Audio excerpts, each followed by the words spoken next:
The Apostle Paul wrote to the church at Ephesus in Ephesians 6, verses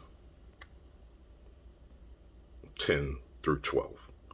And he wrote, "Finally, my brethren, be strong in the Lord and in the power of his might."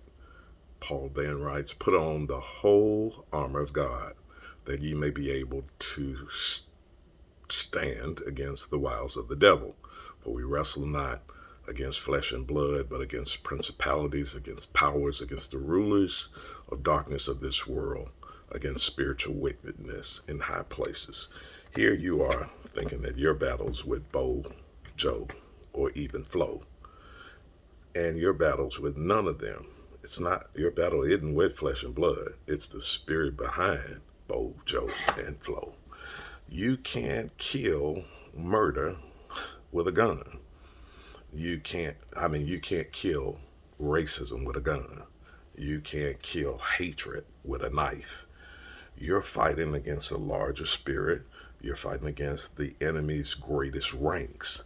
So look, stop looking at that person over here or over there as your greatest enemy. Many times it's the spirit behind them. So you've been wondering about the level of attack that has been leveled against your life. Many times it's because the level of promise that is on your life. The enemy won't send a private for you. The enemy's going to send a ruler. He's going to send a general. He's going to send a principalities. He's going to send some powers right at you. So look, we have to be wise. The Bible says that it says this about the enemy in Ephesians 6, verse 12. He says this: the wiles of the devil. We have a crafty opponent. We have an opponent that's a master of subterfuge. We have a opponent that's a master at making some noise in the east and striking you in the west. But God tells us to be strong in the Lord, be strong in the Lord, and in the power of his might. We got to put on the whole armor of God that we may be able to stand against the wiles of the devil. Our wrestle and our beef and our battle and our boxing match isn't with flesh and blood.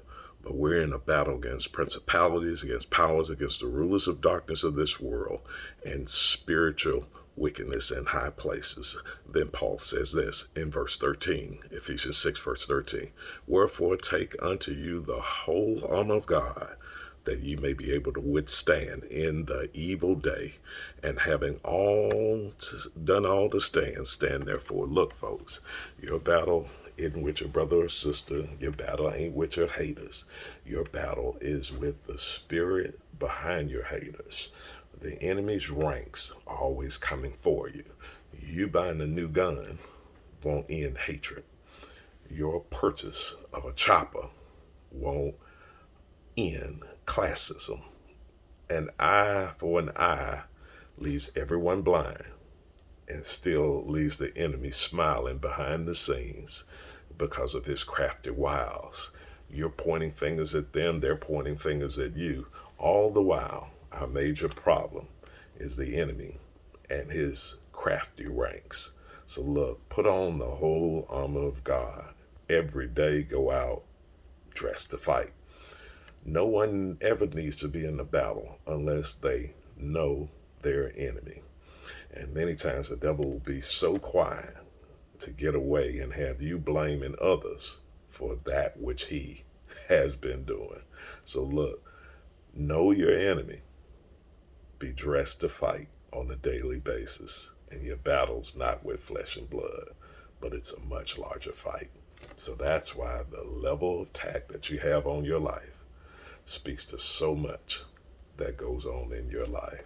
So let's all start knowing our enemy just a tad bit better, because we don't know, we do know he's coming. You just can't predict the place, the time, the setting, the venue, but you do know that he's coming, and it's always great to be dressed for the fight. Have an awesome day.